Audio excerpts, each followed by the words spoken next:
So I think we'll start. As other people join, we will say hi to them as well. So welcome everybody.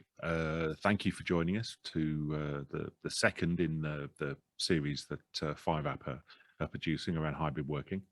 And this is a follow-on webinar from a session that we did about a month or so ago, where we had two external guests talking about hybrid working. This one, we want to look at the effect on learning specifically. So what we're doing today is another panel, but with a slightly different slant this time. Previously, we had a panel conversation using questions from the audience. We still will take your questions, and we're really looking forward to your questions today. But we've got some content that we would like to talk around as well. Our three panelists, they are Abby Reynolds. I'll get them to introduce themselves in a moment. Duncan Barrett and Matthew Prisco. Abby, I think you're first up. Just want, it says who you are there. Just want to say hi to everybody. Just, hi everyone. As it says on the slide there, I've been in digital learning space for over 15 years, and I currently head up operations at 5app. I've managed lots of implementations over the years with technology.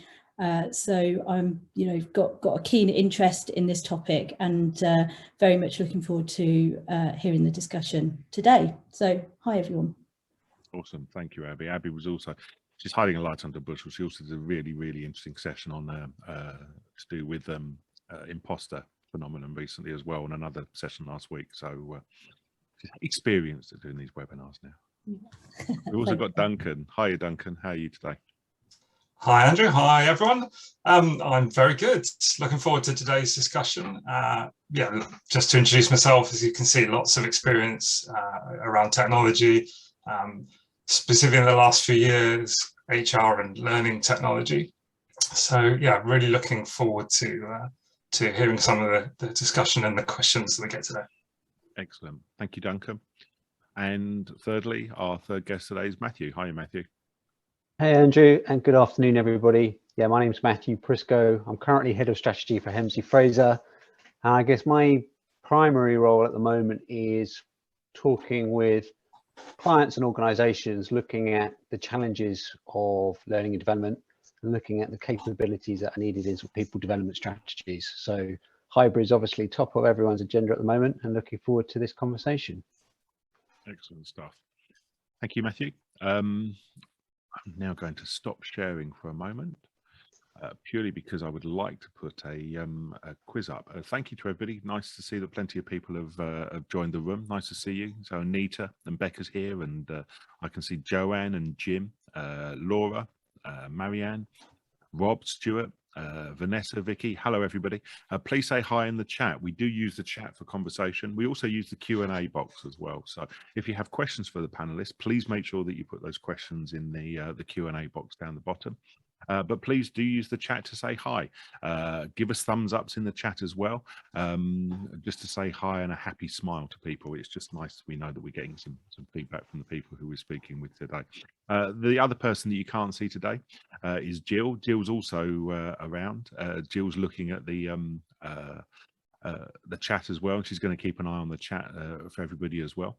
So you're not going to see Jill, you're not going to hear Jill, but Jill is here. I'll tell you what, Jill, unmute and just say hi to everybody.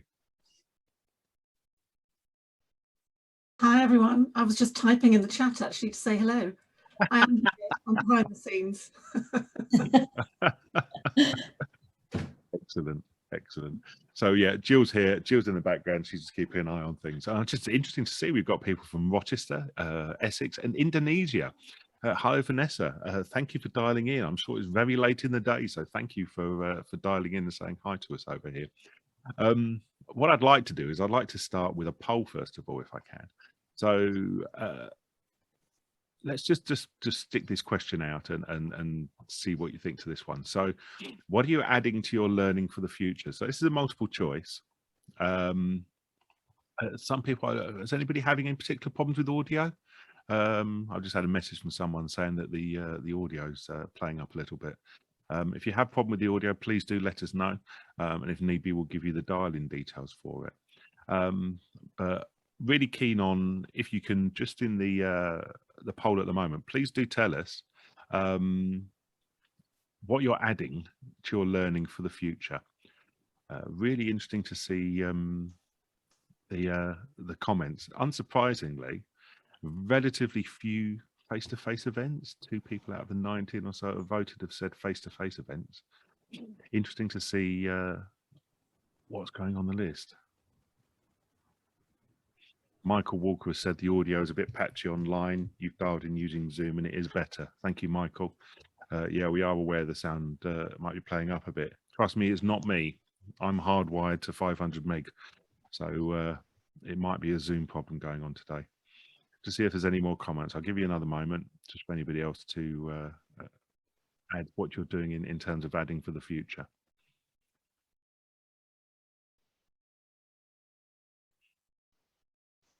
Okay, and 3, 2, 1, and we'll end that poll. So really interesting looking at the results of that poll. We're saying more online, and I think that's coming as a result of hybrid. And this is part to do with some of the conversation that we have had in relation to hybrid. The effect of remote working on learning, that's realistically what we're looking for today. So what I'd like to do is, you know, you've told us that you're doing some more online events and so on. What I'd like you to do within the chat, if you can do, please, is just tell us, just give us a little example of the kind of things that you're doing more online now. So what are the things that you are now doing online, just really in respect of the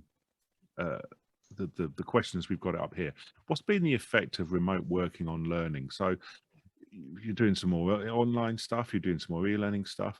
I'm just keen to find out what's been the effect of remote working on learning within your organizations, and please use the chat for this.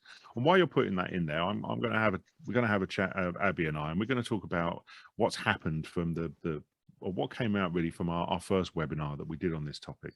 So Abby, just want to talk us through what happened in the first webinar that we did. Sure. Yeah, so a couple of weeks ago, we held a webinar around culture and people challenges in the hybrid workplace. We were joined by 2 amazing hybrid working expert panelists.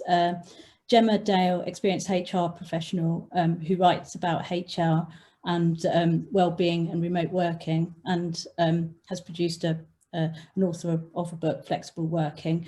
We were also joined by Alison Martin, who is a civil servant with a career encompassing senior operational leadership roles. So we, you know, we were very privileged to have these guest speakers on the last session. We also had, you know, a really diverse audience who were invited to join in on the conversation through the chat and the Q&A and through a series of polls. And we kicked it off covering some very thought-provoking questions around hybrid working. And these were, what does hybrid working mean to you? What are the culture and people challenges of hybrid working that different organisations are seeing? How do you manage those challenges of different workforces? How does the size of organisation affect hybrid working? So we kind of opened up those sort of questions to the audience, and through those questions we identified 5 key themes, which is what you see on the screen today, and these are what we're going to be talking through. How hybrid working differs from previous flexible arrangements, how being intentional will help you to scale, how choosing the right channel, you know, is obviously choosing the right channel is obviously really important, how asynchronous working is key, and how hybrid brings new D&I challenges and opportunities. So that's kind of the result of the last webinar that we did. It's really interesting, because pairing what you're saying there with the question that we've asked as well, it's really interesting seeing some of the responses coming through. So for example, Michelle saying about more interactive learning tools and on-the-job training, and also You know, Vicky saying, you know, just in time learning, which is really interesting. And I think these are some of the things that I think we need to talk about. So the plan is, what we're going to do is we're going to spend a few minutes on each of these topics, just literally just 4 or 5 minutes or so. But what we're really keen on is your thoughts and your questions as you're listening in.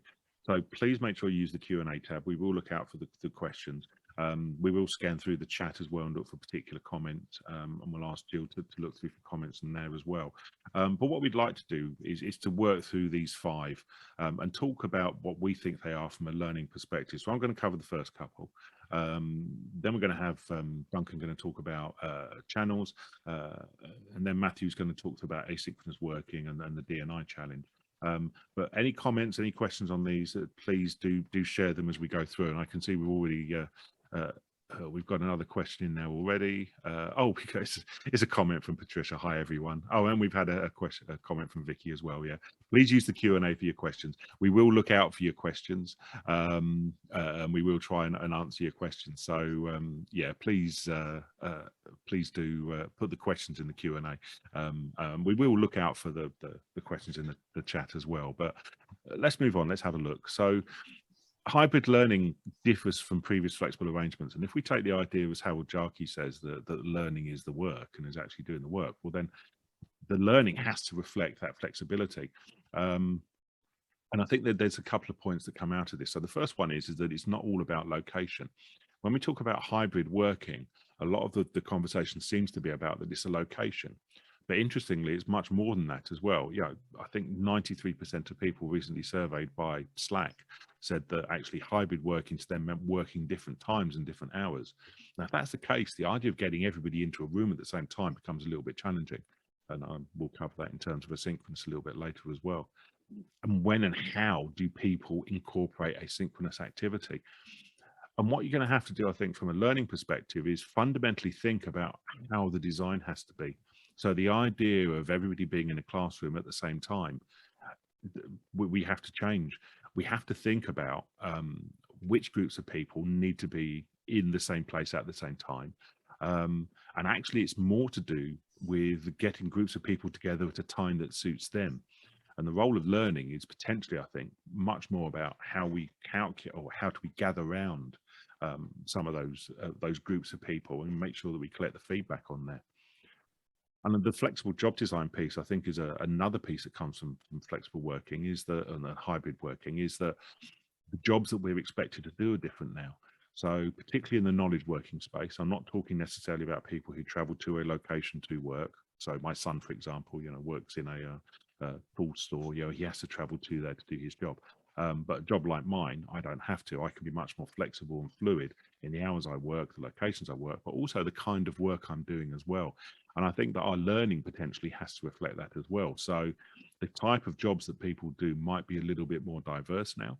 We might be doing different parts of different jobs at different times as well. And our learning, and that's why I was really keen on the just-in-time comment, has to reflect that as well. If we look at the second point, being intentional will help you scale. I think there's being intentional. This was a point that was raised in the previous one, which was be intentional in how you develop hybrid working. So develop principles around it, but don't just let this stuff happen. And that's what we have to do with our learning. It feels sometimes like we're getting lots of people talking about learning and just waiting to see how stuff works. But actually, we need to be more intentional than that. So the first thing is start piloting. So pilot everything. So be intentional about piloting some ideas. So be intentional about, say to people, do you know what, we're going to do this differently for this group of people. And then you're being active and you're not just letting that happen around you. What it does is it works in 2 ways then. Firstly, by being active, it shows that you have ownership and responsibility. But secondly, by being active and intentional means that people know to come back to the learning function to ask about how do we make this stuff work, rather than just go off and try it on their own, which I think is a challenge for us in learning. How many of us have encountered the situation where people are going off and doing their own thing, for want of another word, you know, looking up stuff online and then coming back to us when it's not working? The second point on there is about the context is really important. So make sure that you understand the context everybody's working in. So don't just do things intentionally with the expectation that everybody's working the same way. Some people might be working all the time in the office. Some might be working a few days in the office. Some might be working no days in the office. So make sure that the context of the people working is included within the things that you design. And the third one, and this is the hardest one, which is intentionally let go and actually go, do you know what? This isn't a learning activity. Let's pause, let's wait, let's see if people can manage these things for themselves, and then go back and find out from them how to make that stuff work. I'm going to pause for a second and just have a look through the comments and questions. If we've got any questions at all. Can't see any questions in the Q&A at all. No. Interesting comments though. Online learning is becoming more effective and efficient, says Melissa. Can be reached by anyone everywhere, but there may be obstacles such as bad network problems. That's a really good point, Melissa. One of the problems we've got around access is that we design based on the technology we have. So like I said, you know, I'm hardwired to 500 meg internet. If you're working off a 4G mobile phone hotspot, you may not have the same access. And that's assuming you've got good 4G access. I think that's a really important point. We've got a question in there from Michelle, which I think we'll pick up a little bit later on, Michelle, which I think it's a really good question. To do with recently starting in a role and upskilling people and so on as well. So yeah, it'd be interesting to see some more of the challenges you've got around that, Michelle. If you could add those onto the Q&A for us. Find where I am on my screen. Duncan. Yeah, so one of the things that, as Abby said, that came out of the webinar was you know, around the idea of being deliberate and purposeful about the channels that you use. And you can see from the chat, you know, people are using lots of different types of solutions. So I suppose one thing to start with is, what is a channel? You know, we're adding more language, more terminology into some of what we're talking about when we're talking about learning channels here. But if we just take that from sort of a marketing perspective, it's really, you know, where you're going to meet your people, where your people are, and that could mean, and is more than likely to mean, that the learning solutions your learning offer is going to cross multiple channels. So there you can see, you know, we've kind of categorized these channels into digital and non-digital.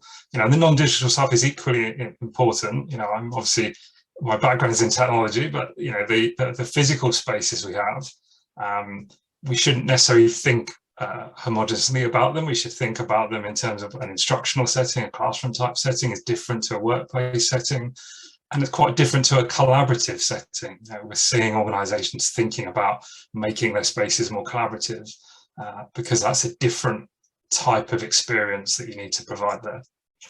So, and similarly in digital as well, you know, there's obviously a proliferation of software and applications in, you know, all organizations of all sizes. But, you know, I've tried to break them down there into the sort of general technologies, the general digital sort of channels that you have that, you know, that are useful sort of productivity and communications like Zoom we're using today, you know, or for discovery or curation, you know, like your intranet or even your learning platform. So the things that you might have that might play a part in the experience, but not so necessarily the whole experience. And also the more kind of specialist sort of digital channels where, you know, this might be something that's more kind of process-based, you know, somewhere where people are spending time because there's tasks that they need to do there. So obviously those kind of channels are really good for kind of in the moment type experiences, and people are in there and they've got a task ahead, a problem, you know, that's the place where you really need to meet them at the channel. But then we do see other kind of things emerging, you know, more kind of, you know, team-based specialist channels, I suppose, where, you know, either because of the needs of the team or the culture of the team, you know, they've adopted a different technology. So you know, a simple example I hear quite often is that the engineering team might have chosen to use Slack because as a communication channel, actually, it's, you know, it's very easy to integrate into a lot of the other tools that they're using, you know, more so than other communications channels. So just because they might have an account, because the company-wide policy is to use Microsoft Teams, for example, it might not be the best place to to meet them, because that's not where they're spending their time on. You know, so then you're adding more friction into their experience. So yeah, and it could be other things that are more kind of peer-based, and sometimes that even could be, you know, external, outside of the organisation. So to think of the channels, you know, in a much more granular way, identify what you've got and think about what you've got. And then just quickly moving up the kind of little pyramid we've got here, you know, obviously the context in which you want to use those channels is important. So, you know, depending on the learning experience or the solution you're putting together, that might be as much about driving awareness as it is about helping people acquire knowledge or even apply their learning. But, you know, thinking about who it's for. Is this predominantly for an individual? Is the driver really about a team here, or is it something you're trying to do organizational wide? You've touched on a couple of these already, Andrew, in terms of where, but, you know, from a practical point of view, are these people that are very widely distributed, you know, or you know, are they co-located, or could they be co-located? Have you got, you know, one location it's easy to get people to, or is that not, you know, not practical? Because obviously there's a cost and environmental impact, apart from anything else, to trying to get people together, unless it's really deliberate and needed as part of the experience. And similarly with time, you know, is it an experience that actually needs to everyone to experience it at the same time, synchronously, as we talked about it, or is it something actually that could be delivered asynchronously and let people do it in their own time? You know, and I think with that mix of these are the channels we've got, and this is the context of the learning experience we're trying to provide, you know, you end up with having to make the choice of how you're going to use those channels. And Andrew, you introduced me to you know, a nice framework for some of the thinking about the channels. You know, do people have the right skill to learn in that channel? You know, have they got the right technology? We talked about bandwidth in the chat. Have they got the right technology to learn in that channel? Will they learn in that channel? Do they want to learn in that channel? Is there any resistance there that we're trying to push against? And, you know, probably the question to always kind of ask yourself as the kind of person sort of coordinating this is, should you do it in that channel? Just because you can doesn't make it a good experience. So I think we had some conversation in the last webinar really around this idea of hybrid meetings, and, you know, actually to try and have a meeting where you've got some people in the room and some people online, you know, either requires really good facilitation or great technology, you know. So, you know, there is a danger that, you know, you try and provide an experience that doesn't make everyone feel included and equal, and that could actually lead with a negative experience. So be mindful of some of those choices, and of course, you know, measure what you're doing. You talked there about piloting, but really understand what you're doing and how to optimize and improve on those experiences in those channels, and which channels maybe just aren't working. Again, just because you can do it doesn't mean you should continue to do it. So what are you learning? So yeah, lots to navigate there, but also a great opportunity to kind of start to provide you know, different types of learning experience that utilize a lot of what organizations already have. Thank you, Duncan. There's a couple of interesting points that came out from there. So in the chat, everybody, I've just put the model that the Duncan, or framework that Duncan mentioned that we had a conversation about, and I've posted that in a blog, so you can see you know, what we're talking about in those terms. The other one I thought was interesting is that you're saying, you know, is it Teams? Do we use Teams, or do we use something else? I saw some really interesting research the other day that says for an organisation with 1,000+ employees, you will have somewhere around 288 distinct apps in your organization for people to do their work. And so the idea of people using that right technology, and which is the channel that we're using, just because your group and your department and your function is using it, your team even, might not be the function that the other one is well. And so that context is really, really important. And just because the IT function uses a particular team doesn't mean the HR team are going to use the same one. So I think it's really important. I agree with you absolutely that the context and which technology we use really matters. Thank you all for your questions, by the way. I can see the questions coming through, and also your comments as well. Really keen, Vicky, to find out more about that project that you're doing as well, which you've noticed in the chat. Matthew, you've been sitting there quietly on mute for the last 10 minutes or 20 minutes or so. Let's come to you. Let's look at the fourth point that we picked up on here. Excuse me. It's about asynchronous working being key and how that impacts on learning. Yeah, so I think, sort of building on some of the stuff Duncan was just saying, it's for us, it's really around asynchronous learning has always been in the workplace, but I think since the pandemic it's become more and more prevalent. So we see it as an opportunity and as a challenge, and if we're kind of looking at this through the lens of learning and development and the sort of initiatives and programs that organizations are delivering, and it's fairly wide ranging through from onboarding type experiences through to high potential programs, through to management and leadership, strategic initiatives, diversity and inclusion. There's a whole broad spectrum of content requirements, and we all know the sort of challenges organizations are under currently with regards to the changing nature of their business, the way that they're having to engage with their existing clients or attracting or keeping new clients, so the whole world is changing very quickly, and learning and development have got a big job on their hands to try and ensure that the organization is tracking along with those changes. So the big challenge really is, how are we going to deliver training and meaningful learning experiences to a workforce which is very hard to reach at the moment? We know that the classroom for many years has been, I guess, in some people's eyes, the sort of the premium product, the premium way to deliver training. But obviously with the restrictions in play for the foreseeable future, there is a massive shift to this idea around asynchronous learning. And asynchronous learning, I guess, if you look at it through one lens, you immediately think of things like e-learning and online learning libraries, which certainly have a role to play.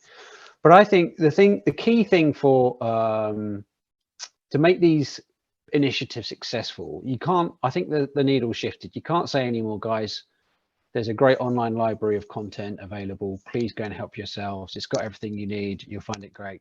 Because everybody is operationally slammed.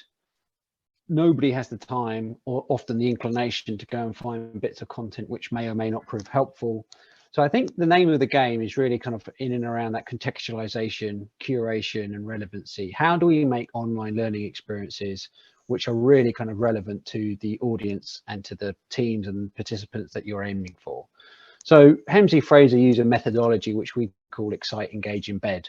And so for any learning initiatives that we do, we're always thinking in those three distinct phases. Excite is hopefully kind of building up some interest in the subject, literally building some sense of excitement about what's coming, why it's coming. The embed is a deeper dive into a subject area, and that could be through an online learning experience. It could be through a piece of e-learning, some reading, a live event, even a one-on-one with a manager. It doesn't have to be like a traditional learning event. It could just be as simple as a webinar or a group call or whatever it may be.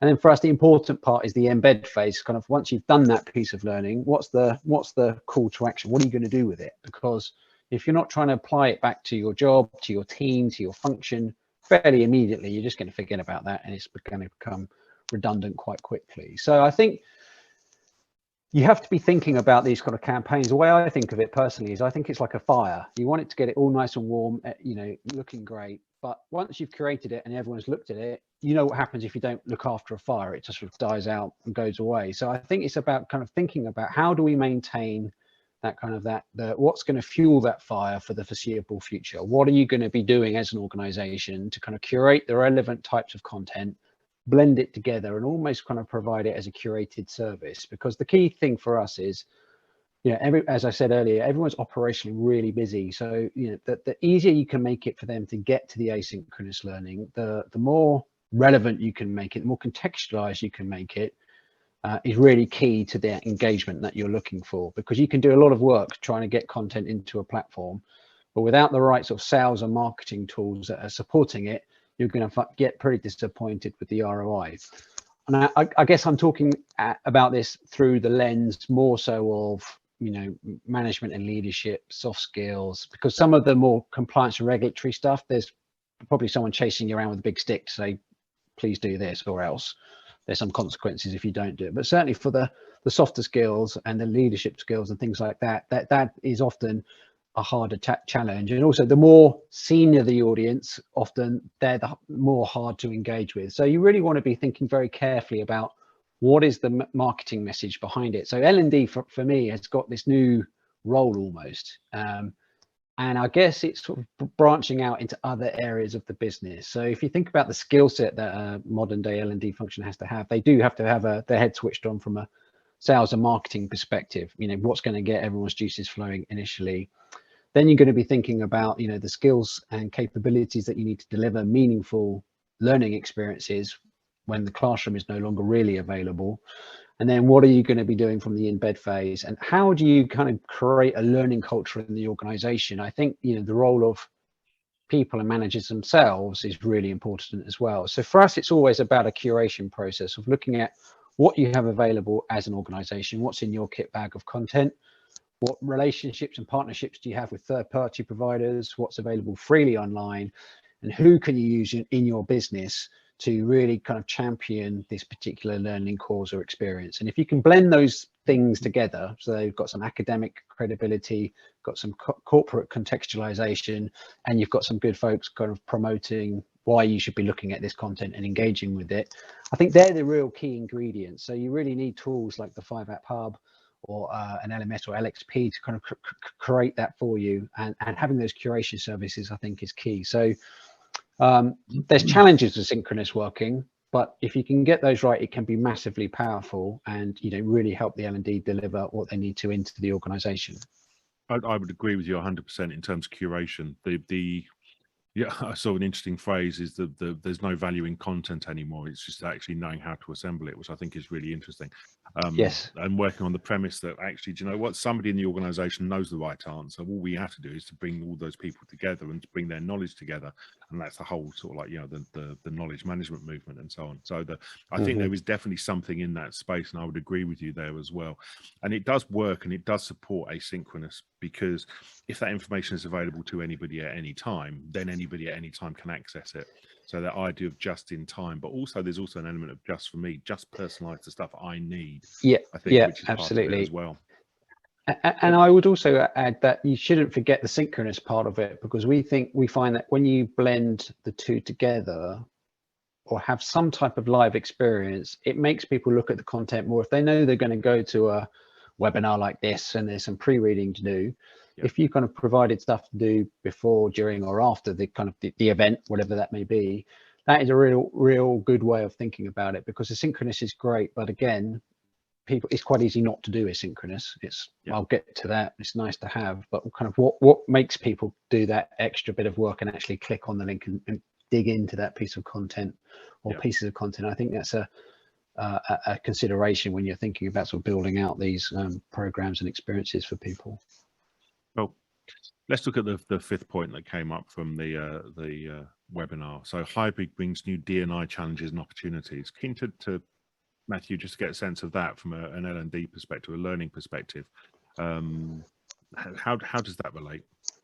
Yeah, I think, you know, I completely agree that, you know, like any sort of new initiative, there's definitely challenges there, but there's absolutely opportunities as well. So one of the interesting things we found about the pandemic, I guess, and the way learning has changed in corporate organizations is, in a lot of ways, it's become a lot more inclusive, funnily enough. So most of the people in a corporate environment have, you know, work devices to use or have access to, you know, appropriate and suitable IT platforms. And so where once managers perhaps were unseen, unheard, you know, kind of mythical figures in the business, particularly more senior folks, they've become a lot more present in online webinars and online classroom events and communications and, you know, and that kind of side of it. So I think that's been quite interesting, because managers have probably by accident rather than by design have to have become a lot more visible and present in learning experiences. And because of the way learning is now delivered in mass platforms, it's become more inclusive. So you can get more people into a virtual room than you can fly them around to a particular location, you know, or a place and time. So I think learning has opened up new doors as far as that's concerned.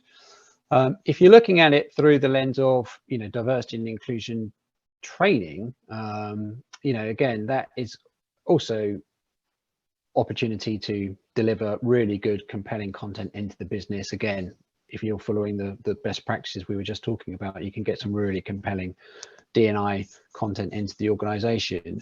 I guess the interesting thing that we're sort of seeing is, how is diversity inclusion, how do you get it to live and breathe in an organization? There's one thing having a tick box exercise, but then what are you doing about kind of actually making sure that that D&I initiative ethos is actually being lived and breathed in an organization? We've seen some really good examples of where the organization is really trying to go through that process, and other organizations where they've spoken about it and seemingly on one level done the right thing, but when you sort of dig below the surface, if we're honest, a not huge amount has changed. So I think, again, it's really about kind of how D&I is running through the organization as a red thread. It can't just be in L&D. It's got to be across the piece. It's got to be in every part of that organization if they're taking it as a serious agenda. So I guess I would look at that question through two lenses. One is the delivery of the D&I initiative in itself, but also if you're looking at it from a more holistic view, and D&I, what does that mean and how's that impacted learning? I think, it has enabled more learning to take place,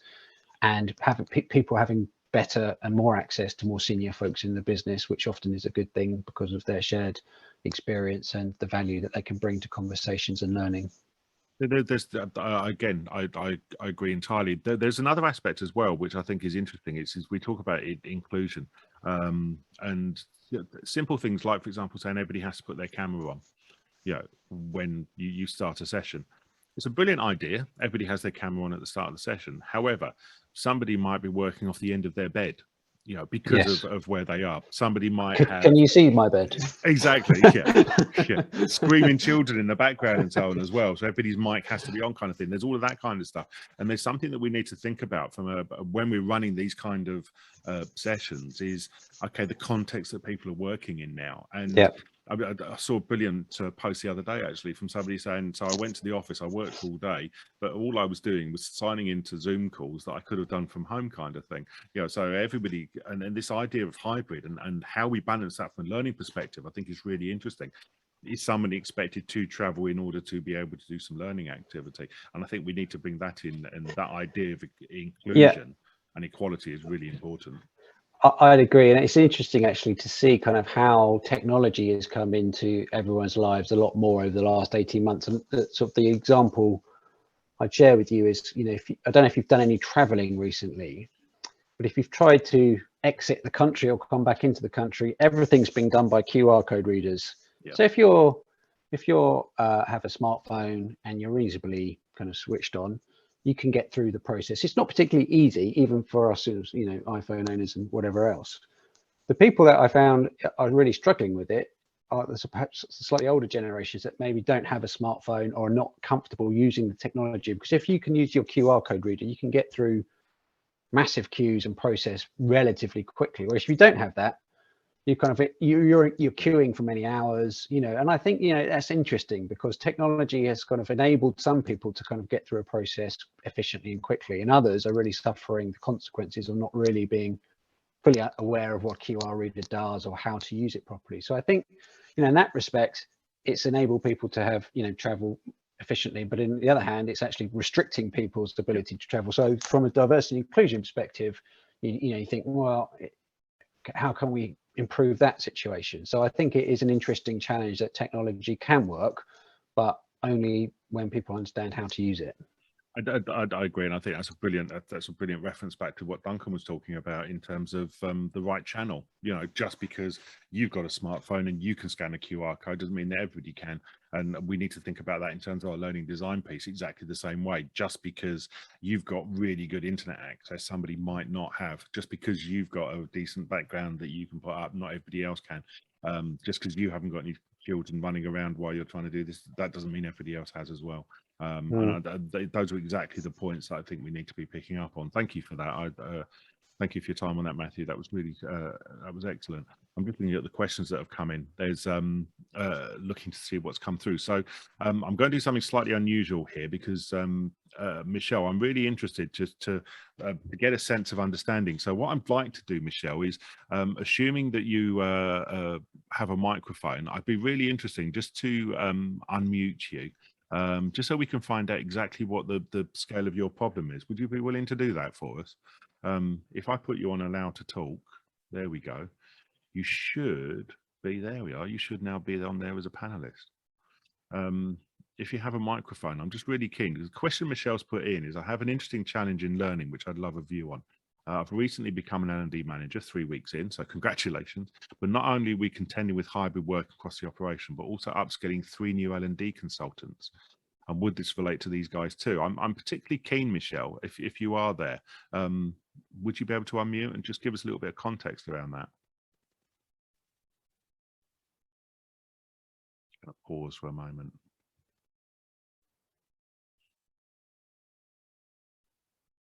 No, not a problem. If you can, Michelle, you're on there. Just it's a really interesting challenge. Let's look at the second question we've had through. So, the second question we've had through has come from Melissa. Melissa, I want to ask how to support students who've been comfortable online for a long time and they need to move to effectively hybrid learning. How much time does it take for the students to adjust to face-to-face learning? I'm going to put the question in the chat as well, because I'm really keen to see what the audience think about this one. I'll open this up to anybody in the room, so any of our panelists. What are your thoughts about that idea of mixing content? I know I've got my ideas of moving people from one thing to another, but what are your thoughts? Duncan, Abby, have you got any thoughts on that in particular?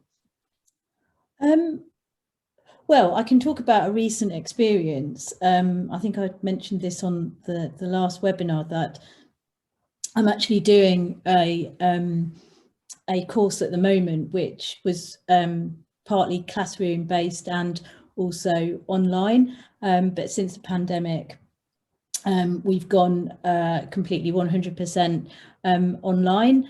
And that is a fashion course, so it's quite practical in the sense that you do when you can go into the classroom. You can, the actual the assignment and the nature of the course is that it is quite a practical course to do. So moving from being surrounded by people and just being in that space in the classroom and asking people next to you, you might say, oh, how do you do this, or get some tips or tricks from them, to actually going completely 100% online. I think it has been quite tricky for me. So I think it's quite a big, it depends on the nature, I suppose it depends on the nature of the course and what it is and what's expected of the students and what they what their assignments are and what they have to do. I think it can be quite tricky. For me, it's been quite tricky because also working from home and then doing a practical course online, I think has been quite hard to achieve great results through doing that. So I think getting back into partly going to the classroom, but also having a good mix is also very good for me. But that's a personal perspective, yep. And I suppose everybody learns differently and has different styles of learning. So some will probably suit others more so than others. So that's my view on it. No. Again, I agree. I'm just posting a link into the chat. There's a really interesting piece by a guy called Dave White. He talks about being digitally visiting or digitally resident. And what's happened is that we moved and became digitally resident. So everything we did was online. All of our social contact was online. Our banking was online. Everything was being done online. But whereas before we might have been a digital visitor, we might have done some things online. And where we've moved learning online and we've made learning digitally resident, to then make it so that you only visit it, you need to help encourage people to think about, well, what does actually digitally visiting mean? That it doesn't have to be done that way. Highly recommend that you have a look at the stuff that Dave's done. He's done some videos on there. It's really, really interesting. The research is a few years old, but it's definitely worth having a look at. And I'd strongly suggest you actually having a look at that, Melissa, because I think that would be quite helpful for you. Just to get a sense of labeling. I'm not a fan of the other labels of Generation X and Y and so on, but I find that that's actually quite a good way of describing it. I think also, Andrew, just as well as the kind of the multi-generational nature of organisations and that kind of context as well, there's just borrowing a little bit from sort of product development, the software development, there's kind of the what's in it for me. I think going back to some of the points that Matthew made actually about, you know, that experience of getting people together has got to deliver some more value that they can see beyond, you know, something they could have learned, you know, whilst, you know, being back at their home. So without knowing exactly what the kind of some of the challenges of resistance are, I think there is the need to make that experience feel different and deliver different values so that people actually leave that going, okay, that's something that I know I couldn't have got from an online only kind of experience. Yeah, absolutely. It's again, part of the conversation is that do you learn anything from a face-to-face course? Did you just learn by having sitting next to someone who mentioned something that you might actually pick up on? There's a great phrase, serendipitous knowledge exchange. And it's the idea that you serendipitously, luckily, have contact with someone at a time to be able to trade some information. And you do that just by sitting in a classroom with people sometimes. And it's a true thing, serendipitous knowledge exchange.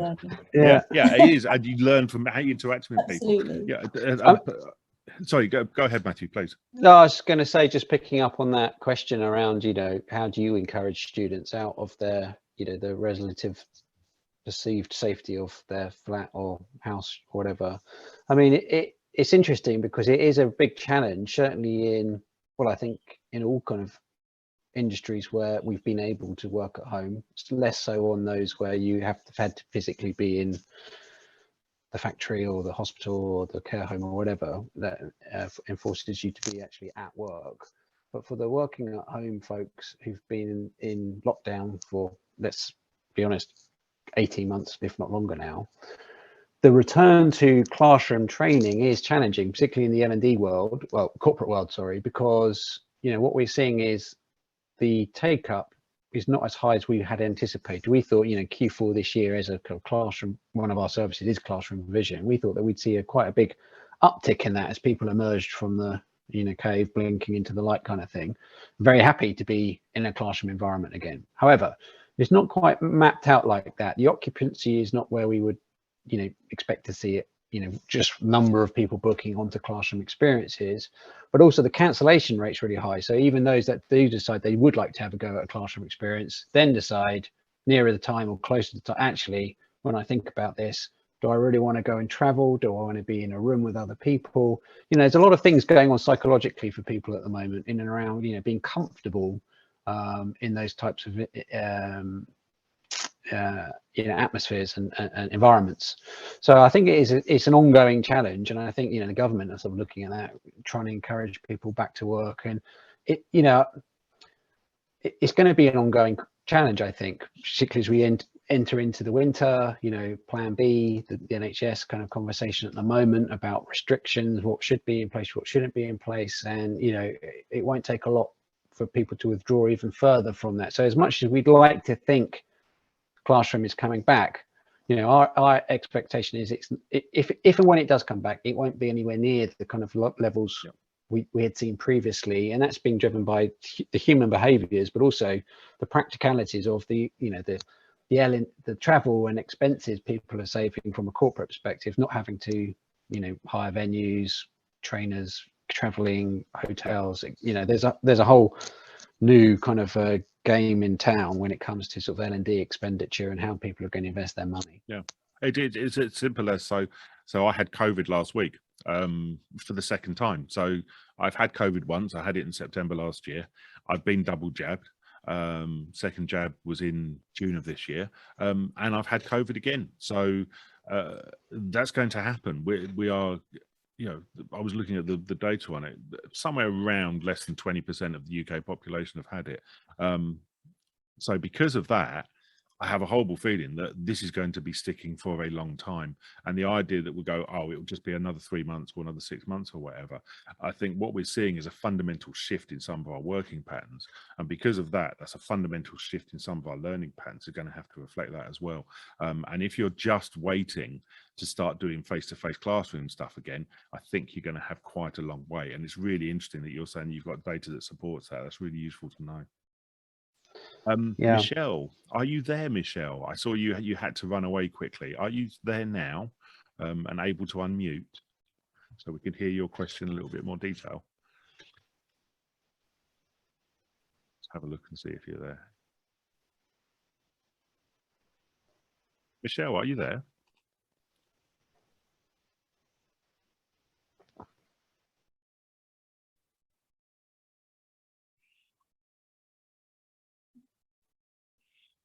No, I can't hear you. Not a problem. What I might do, Michelle, is I might come back and have a chat with you. One of the things that we're doing, and I'm doing with the team here at 5app, is actually building some podcast stuff as well. So I might be interesting to have a chat with you. And that extends to everybody in the room as well. If you're interested in having a conversation about some of this stuff and being recorded for it, we're going to be putting a 5app podcast together, which will feature some of the things, some of the topics that we're talking about, other topics that will be coming up over the next few months. Would include things like, for example, we're looking at upskilling. We're going to be looking at reskilling as well in the next few months. Hybrid is still going to be around for a while. So if you're keen and actually happy to have a conversation about it, please do get in touch with the team at 5app, and we can have a conversation about including you on the podcast. What I'll do is I'll go to the last question that we've got on the chat here, because I know we're speedily running out of time. This is from Vanessa. How will we measure the effectiveness of hybrid working model and potentially hybrid learning as well? I think that's a really, really good question. I'm really interested in your thoughts around this, guys. I have some thinking on this. I've been doing a lot of thinking on evaluation for quite a while now. But I'm interested in your thoughts, particularly, let's go to you first, Matthew. Are you finding it any different in terms of measuring the hybrid activity? Well, I guess, what do we mean by hybrid, I guess, is, maybe it's a whole other webinar, because I think, from our experiences, running an effective hybrid learning experience, and by that I mean a synchronous or a live experience, is actually quite challenging. We've got people in one physical location and other people dialing in. Unless you have a really good facilitator and some fairly nifty video technology, it's quite hard to make a sort of meaningful learning experience in and around that. So I think that's a whole other kind of conversation in itself. But obviously, what we're doing as L&D professionals and the initiatives that we're launching, as always in learning and development, it has to be under the microscope of what business impact is it having, what is the ROI, and for me, it's an ongoing kind of conversation around what data do you have to sort of represent the impact and effectiveness of your learning. So I think, again, when I was talking earlier about the role of L&D and the sort of skill sets you have in it, I think data analytics is becoming more and more important. Now, at the moment, a lot of those guys are working in sort of finance sectors, getting big bucks, but it's not far away where L&D will absolutely have to have their own kind of data analytics. In fact, we've got our own data, what we call the data insights team, that are looking at all of the data that's available, really looking at kind of where people are engaging, how are they engaging, what content are they engaging in, what's getting to use the content, what isn't. So I think there's going to be an ongoing evolving kind of picture of how people kind of represent the impact of their learning initiatives. There's obviously the anecdotal stuff you can get and the Kirkpatrick models you can all use, but actually you can get behind that and start to look at what is actually being used in the business, how are we going to reach more and more people, what are the lessons learned from that data, what is the data telling you. So I think looking at that and being able to articulate what that really means to the business is going to be a really important piece moving forward. Yeah, I would agree. Abby, have you got any thoughts from some conversations that you've had with some of your customers? Well, I think people are having to take more ownership of their learning naturally in this new hybrid way of working. But I think organisations need to encourage people to think about what learning they need to do to meet their goals. So, having clear goals and objectives, a lot like what Matthew has just said, those identified is really important to be able to then track and measure, whether something is working, measure the impact of that. But I think, empowering people to think about what skills and knowledge they need and to embrace this new way of working is really important, but then how do we get businesses to measure that impact and adapt and change and, you know, keep agile, because obviously it's changing, you know, daily at the moment. So I think that's something that businesses and organisations, you know, they need to do. And it's looking at what, you know, what those things are and how do you measure it. So I think it is all based on business objectives, but also employee happiness and people, are they happy in their role and are they getting what they need, the support from the organisation too? Yeah, so how do you measure that? Yeah, I agree. I think it's there's two forms of measurement there. I think there's absolute and there's relative, and it's relative in terms of performance, exactly as you say. But I think there's also a need for some absolute data, and I agree with you as well, Babby. You know, it's that a lot of it will be about what people feel, but I think there is also a data question. So Duncan, we'll finish up with you. Just in terms of capturing data and so on, you know, what are your thoughts on data from learning platforms and so on that you could and should be collecting? Yeah, so I think, I mean, we've touched on the reality there that the answer is not going to exist purely in your learning platform. It's going to be aggregating that with data across the business. You know, and what that outcome is that you're trying to drive, you know, whether it's a pure business level or whether it's more to do with measuring the impact on people's, you know, mental health and well-being or their satisfaction employees. You know, that's a relatively complex picture to try and pull together. You know, so I think there's probably a couple of things there. One is to obviously understand who, if anyone, in your organisation is already looking at aggregating that data and trying to pull that picture together, and of course make sure that the learning platform you've got is capturing the data that you can then feed and provide through into that solution. And the other one is kind of about data literacy, which is probably something that I think everyone in all roles in an organisation probably needs to think about in terms of their own learning, but certainly in the context of L&D, you know, how do we use data? When, you know, what technologies and how can they be applied? Again, there's a danger of thinking that, you know, everything is about AI, but actually sometimes there's sort of simpler things that we could be doing and should be doing in terms of understanding data and this, you know, and using data to support and tell stories about what's going on. I think that's another key part of that kind of literacy piece. Yeah, and I agree. Again, I agree. The question around entry, for example, when do people enter in terms of content? How do they enter? Who's sharing content with them? Where are they sharing it afterwards? It's really useful data to have around that, which I think is a really nice piece to pick up around it. I've just had a ping through from Jill. Thank you, Jill. Jill's excellent at keeping us to time here, and she just pinged a note through to me to tell me that we were down to our last 3 minutes. First of all, I want to say thank you to everybody for your time. I want to say thank you to everybody in the chat, because the chat window has been absolutely superb with conversation going on in there. I will be going back through the chat afterwards and looking at some of the comments, because there's some really interesting comments in here. And Laura, thank you. I've just seen your comment as well. A live example of technology.